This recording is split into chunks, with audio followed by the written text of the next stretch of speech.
Okay, here's a video of the citric acid and baking soda demo.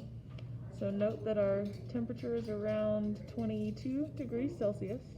I'm going to do this in a beaker just so we can see it. Here is our baking soda. Here is our citric acid.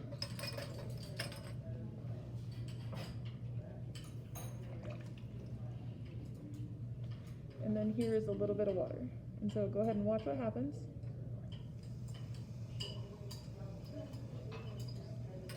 So you can see a chemical reaction is happening.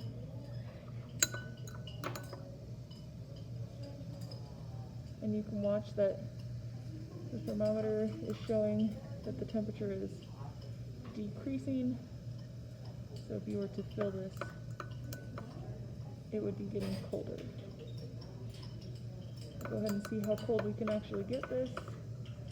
I might add a little more water just to see if I can get the reaction to go a little bit more.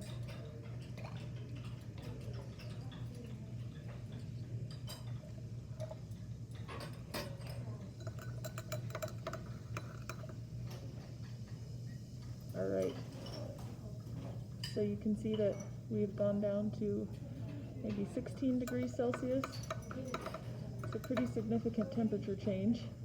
And if you were to feel this, it's pretty chilly. Alright, so it's showing you that you have decreased in temperature and you saw bubbles.